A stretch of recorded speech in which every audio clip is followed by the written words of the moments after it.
In order for you to play the game of baseball at the highest level possible and take your career as far as it will possibly go, you need to make sure that you are playing fearless baseball. So the pattern that I've noticed in the most elite baseball players is that they are not afraid to fail. They are not afraid to make a mistake.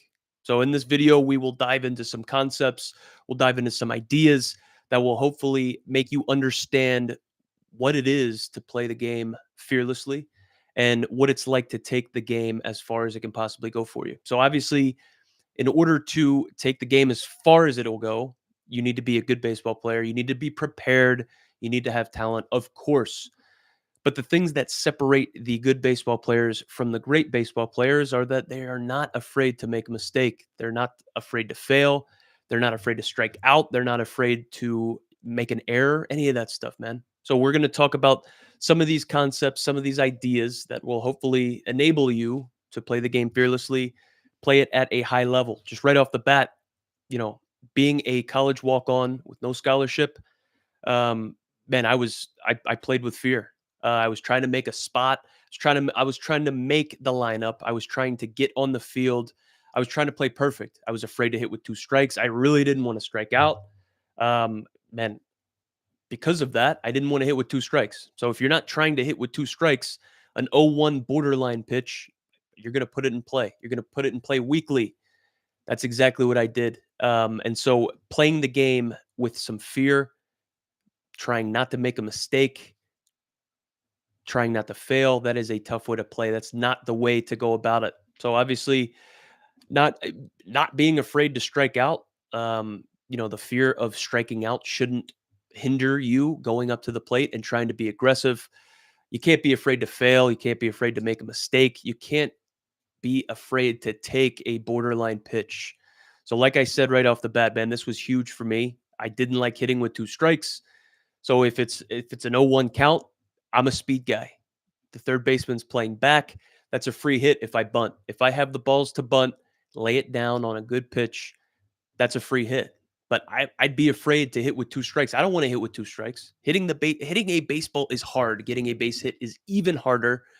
So I didn't want to limit my ability by hitting with two strikes consistently. Obviously, there are ways to hit with two strikes. We will break it down. We'll dive deeper into it as we move along. But I wanted to talk about playing fearlessly. I wanted to talk about maybe what that looked like. Like I said, some concepts behind it. You have to understand that mistakes and failure are all a part of baseball, man. That is a huge part of baseball. It's a huge part of the game. So just because you strike out or you make an error or you throw to the wrong bag, of course it stinks. But like you have to understand it is all part of the game. You have to learn from it. You have to understand why, and you have to be able to make a plan moving forward so that you can limit that stuff and not do it again. So throughout the entirety of my career, I always heard that physical mistakes, physical miscues, as long as you're playing hard, man, nobody can get mad at it. So if you lay out for a ball, hits off your glove, the guy ends up getting to third, hits a triple because you left your feet, you laid out, you try to make a diving effort. Man, that's fantastic. No one is going to, shit on you, for lack of a better term, because you are playing the game hard. You're playing the game the right way. You can't get in trouble for a physical mistake. A mental mistake is what I was always told to stay away from. There is no excuse for a mental mistake. We talk about preparation all the time here on the show. We talk about confidence. We talk about having an idea of what you're going to do with the ball before it's even hit to you. If you're prepared, you can limit those mental mistakes. Coaches hate mental mistakes. Coaches hate you not knowing where to throw the baseball when it's hit to you. If there's a man on second, know the situation if you're playing center field. There's a ground ball up the middle. Are you letting it eat, throwing it home? Or are you keeping the runner that hit that ball from getting to second base by just getting the ball in, letting that guy score? Those are things that you need to learn. There are obviously ways to learn that stuff. Playing the game the right way over and over, having experience, great ways to learn those things. If you're looking for any type of baseball curriculum, whether it's grassroots, whether it is fundamentals, anything baseball development related, I want to give a shout out to OTU Baseball, who is the sponsor of today's stream. Check them out at otubaseball.com. Man, they have fantastic baseball development concepts. They break it down. They have ex Major League Baseball players, Olympians, talking about these baseball concepts, talking about the fundamentals, talking about how to be an excellent baseball player, doing things the right way. They have basic concepts from first and thirds, base running, infield, all the way to advanced concepts, as obviously you graduate and move along. So check them out over at otubaseball.com if you need any help or any education around the baseball development process or any type of baseball related concepts. OTU Baseball is for you. Wanted to give them a shout out. So here we go. Back to it, man. So a misread or a miscue in the outfield can't stop you from laying out the next time that a ball is hit to you. So let's say if you make a mistake in the outfield, the best players, the best outfielders, even if they made a mistake the play before or the inning before or last game, they are still going to play fearlessly. They're going to lay out, they're going to try to take away a base hit, and they're going to try to keep the man off second, keep them from taking extra bases. I remember Byron Buxton, even though he was hurt, he had a lot of injuries throughout his career. I get it. Sometimes you can't affect that stuff. You can't have an impact there. He would always say nothing falls except for raindrops in the outfield. So that dude was insanely aggressive on anything hit to the outfield. He was going to take it away, regardless if he was hurt, if he had a busted up shoulder, if he just made an error last game. Like, that's irrelevant. You need to play fearless, especially in the outfield. When we're talking about hitting is already hard. So if you are 0 for 4, you need to go up with confidence for your fifth at bat, and you can't be afraid to strike out. You need to leave it all at the plate. You need to leave it all on the line. And 0 for 4 cannot impact your tenacity going up to the plate for your fifth at bat. My best year ever, 2017, I kind of came to this realization where it's like, hey, dude, I'm getting 500 ABs this year. Like, over the course of a season, giving one at bat away isn't necessarily going to be nuts, but you give one AB away here. That means tomorrow you're going to give away one more at bat. That means next week you're probably going to give away another AB. Next series you're going to give away another at bat, man. Like, exponentially, if you continue giving away at bats, you continue giving away your fifth at bat because you're 0 for 4, dude. At the end of the year, you're going to be hitting like 30 points lower. So don't give away at bats. Be fearless. Don't be afraid to strike out. Like, even if it's a borderline pitch in an 0-0 count or an 0-1 count, take it. Why would you swing at a borderline pitcher's pitch other than you're just afraid to hit with 2 strikes, man? That's something that I dealt with in my career. Do not be afraid to hit with 2 strikes. Do not be afraid to go up for the fifth at bat even after you're 0 for 4, man. Don't do it. Your coach, like I said, is not going to destroy you in the dugout for giving a great effort. Physical mistakes are part of the game, man. You are going to make mistakes. You're going to make errors. But the stuff that the coaches can't live with is the physical mistakes, man. The being a mental midget, for lack of a better term. Know where the ball is going as soon as it's hit to you. Have an idea of what the situation is. Know what you're going to do with it and execute. Physical mistakes happen and they are attackable. You can get better. Mental mistakes can't happen. Can't let it happen, man. Think about in the big leagues. Think about in the major leagues, dude. So I was a pinch hitter, a pinch runner, late inning defensive replacement. Like I said, I started my career as a Division I walk-on, ended up grinding to get to the big leagues, man. I was never expected to get a hit when I was up in the big leagues. So I was there solely to play good defense, to make sure I had my head on straight, to make sure I controlled the outfield. You're not supposed to get a hit, dude. Hitting a baseball is really hard. You are not supposed to get a hit. Make sure you are where your feet are at. Make sure you have an idea of the situation and make sure you aren't making mental mistakes. So before the ball is even put in play, you need to know what you're doing with it as soon as it's hit to you. Um, Obviously, like, there are going to be factors that are going to limit you in your ability and what you're able to do, but any type of hesitation or second guessing, man, is the difference between a bang bang play going your way and a bang bang play going the opposition's way.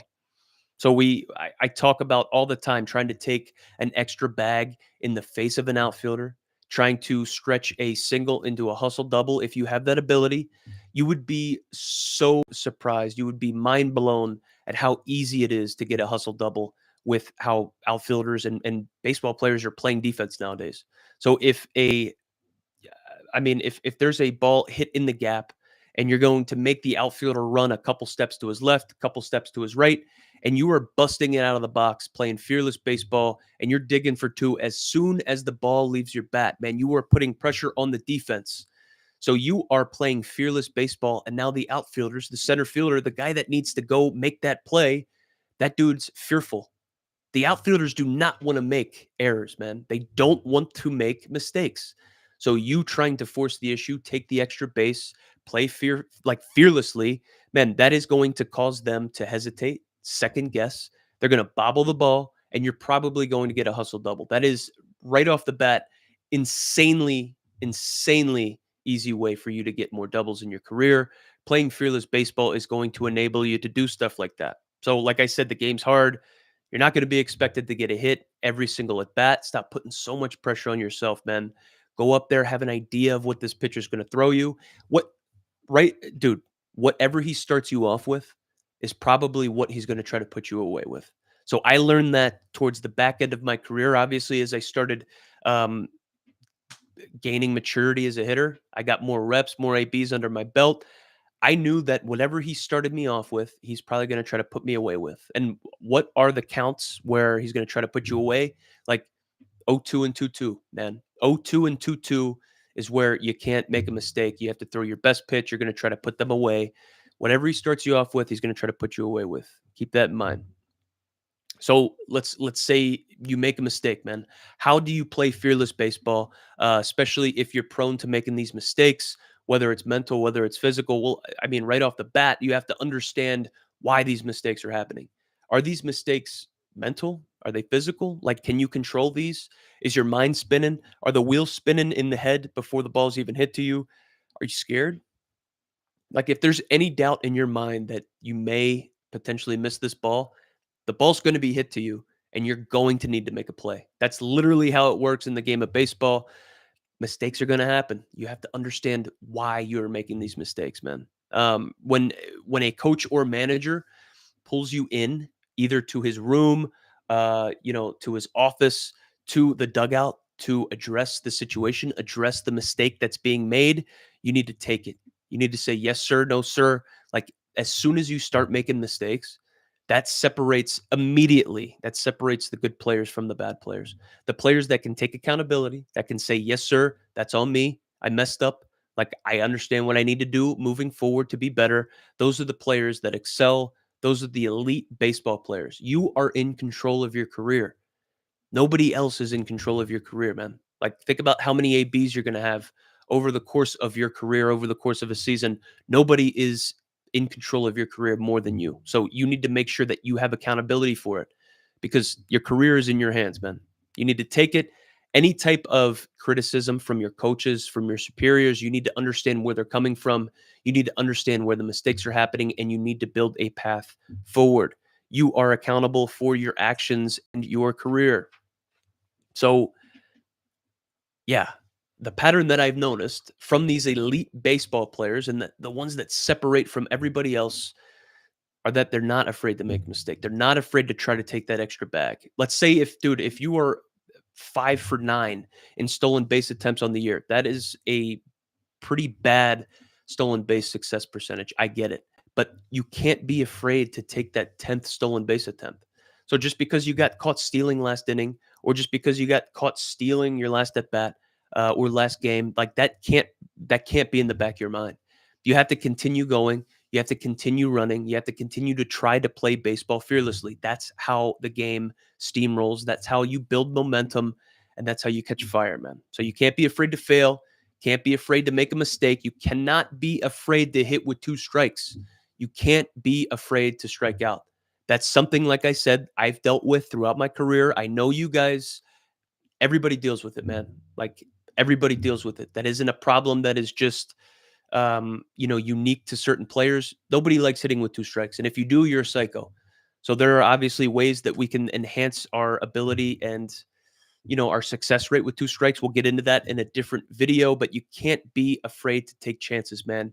If whether it's a bunt, If the third baseman, first baseman's playing back, man, take that free hit when they're giving it to you. If you're afraid to foul it off because you don't want to get to 0-1 or 0-2, man, that's not playing fearlessly. That's not playing fearlessly. You are limiting yourself in your ability. You're second guessing your talent.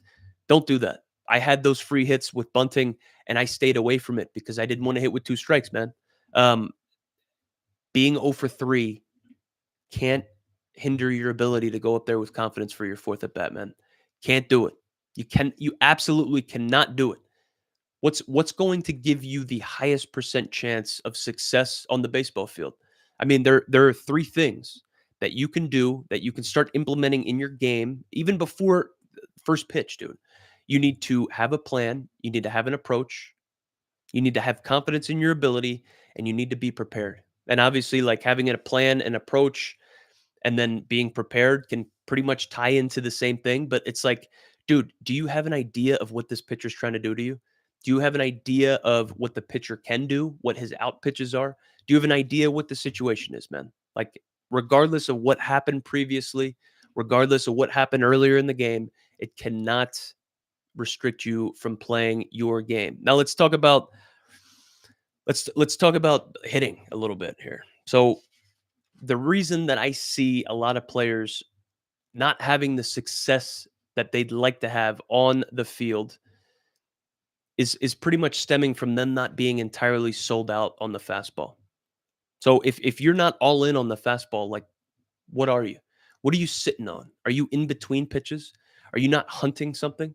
So the most elite players, the most elite hitters that I've played with, shared a locker room with, shared a field with, have watched, have been all in on what they're trying to do. They're not in between just because they're sitting on a fastball or they're sitting on a curveball, whatever it is, they aren't going to deviate from that just because they didn't get it. So what is the highest percent chance of a certain pitch you're going to get? Well, we know every single pitcher has a fastball. We know that. So what's the highest percent chance you're going to get a fastball? Like he's going to start you off in an 0 count, first pitch of the game, it's going to be a fastball. If it's a 3-2 count, if he's struggling to find the zone, he's going to throw you a fastball. If he starts you off with a fastball 0-0 in, right? I'm probably going to be sitting on a fastball in a 2-2 count. Whatever he starts me off with, I have an idea that he's going to try to put me away with that. So most of your problems at the plate stem from you not being all in on the fastball, stem from you not being prepared and being all in on your approach and what you're trying to do. It's harder, in my opinion, it's harder to sit off speed, whether it's a curveball, a changeup, or a slider, and then catch up to his fastball than it is to sit on a fastball and then react, stay back, keep your weight back to an off speed pitch that ends up hanging. So I know that every pitcher that I face, whether I am in high school or in college or in professional ranks, minor leagues, major leagues, every pitcher has a fastball. Every one of them has a fastball. And if you look at the game charts, the game logs, his pitch counts, the most pitches he's probably going to throw are going to be fastball related. So if he's going to primarily throw a fastball, I'm primarily going to sit on a fastball. That is going to give me the best chance of success when it comes to hitting. Hitting is hard as shit. Don't overcomplicate it. Most of your problems, like I said, with hitting stem from not being all in on the fastball. I can preach this until I'm blue in the face. Obviously, you need to be able to lock in and you need to be all in on it. You know he's got a fastball. You know he throws it the most. You know he throws it when he needs to throw a strike. And you know he'll go to it in an 0-0 count, in a 3-0 count. You know a fastball's coming. So if that's the case, why am I not always sitting on a fastball? You practice hitting a fastball. You practice in flips having a fastball timing. You practice in BP having a fastball timing. You're not taking flips or you're not taking batting practice pregame on curveball or off speed timing. Okay, coach, throw me a fastball, groove me in a BP fastball, and let me be late on it because I'm trying to be on time for a curveball. Like, dude, that's not what we do. You need to be all in on the fastball. That's going to help you. That's going to bring confidence to your game, especially at the plate, and that is going to allow you to be fearless when you're at the plate, when you're at the dish, and especially when you have two strikes on you. So what does being on time even look like? So if we're going to be on time for the fastball, Like, what does that look like? What does that constitute, man? Being on time for a fastball, in my mind, and how I kind of implemented this in my career, it looks like a 2-0 count. When it is a 2-0 or 3-1 count, a hitter's count, you are sitting dead red fastball. You are ready for a fastball right down the middle. If he throws it, if he's dumb enough to throw that to you and you're sitting on it in a plus count, chances are you're going to drive it, right? Chances are if you connect with it, you put a good swing on it, you are on time to do damage. You are going to be hitting it up the, gap to gap. That's where I like to stay. That's where I like to aim. Aim's probably not a great word, but I was trying to do damage back up the middle of the field, staying gap to gap. That's what it looks like to be on time for a fastball. You have to have a 2-0 count mentality, right? That's what being fearless is. Even in an 0-2 count, man, being fearless is tricking yourself into thinking it's 2-0. That's what being fearless is like. That's what it is. Being fearless on the bases is knowing that he's quick to the plate, but you are going to take a big enough lead and get a good enough jump that you are going to make it a bang bang play. Yeah, this dude is a slide step 1-2 home, but I know if I get an extra couple feet, if I get the best jump and I have a great slide, that I'm going to make. This catcher needs to make a great throw. It needs to be a great tag, and it needs to be in time to get me, man. That's what playing fearless is like. Baseball's hard. You try to take an extra bag in the face of an outfielder. I'm going to be posting something today on the 9 hole on all the social medias about Bobby Witt Jr. hitting a double against the Yankees. Just Aaron Judge is in center, and he hit a one-hop line drive through the field, made Aaron Judge move probably 10, 15 steps to his left, and Bobby Witt Jr. in his face just takes that extra bag, man. Like, being fearless is playing aggressive. Being fearless is knowing that it's going to take the pitcher throwing the ball over the 17-inch diameter plate to get you out. In order for him to get you out, he needs to throw the ball over the plate. In order for you to get caught stealing, it needs to be a quick throw home. The pitcher needs to throw a strike home or a ball that's able to be received home. The catcher needs to have a great throw with a great release time and great pop time. It needs to be a money throw in the bag, and he's got to slap a great tag down on you. Dude, throwing somebody out on the bases is hard. Stealing a bag's not that hard. Stealing a bag when you are like, oh, for your last 5 stolen base attempts, that's hard because that's what you're thinking about. It's in the back of your mind. You're fearful of getting caught again. Hitting with 2 strikes after you're 0 for your last 6 or 7, or you just, you're trying to not get the golden sombrero and strike out 4 times in a row. Like, hitting with 2 strikes is hard then. But like hitting with 2 strikes and playing fearlessly, having a 2-0 mentality, dude, if this guy tries to be perfect and nibble the corners and he leaves something hanging over the heart of the plate, if it's 0-2, if it's 3-0, if it's like, I'm banging it. If he hangs it, I bang it. That's got to be the fearless mentality that you play. That's how you maximize your career. That's how you take your game as far as it'll go. That's how you play the game at the highest level, man. So most of your problems, like I said, with hitting, stem from you not being all in on the fastball. If you are not all in on the fastball, it's going to be tough. You're going to be in between. Everybody's got different off speed pitches. Everybody has a fastball. Sit on the fastball. Sit on the fastball. You can't go wrong with it. You have a chance if you are sitting dead red fastball, you have a chance to hit everything. You have a chance, right? Baseball is hard. Hitting a baseball is even harder. Give yourself the best chance. If I'm sitting on his slow stuff, if I'm sitting on his off-speed pitch and he grooves me a fastball right down the middle, I'm not going to be able to do damage. That's not having a damage mentality. That's not playing fearlessly, right? Playing fearful is being afraid to strike out. Playing fearful is afraid to steal a bag because you might get caught stealing. He's quick home. Oh, this catcher's got a quick pop time. Let me try to delay, or let me try to do something I don't usually do in order to try to trick them. Like, that's playing fearful. Don't do that. Knowing and understanding that making mistakes is all part of the game. That's big.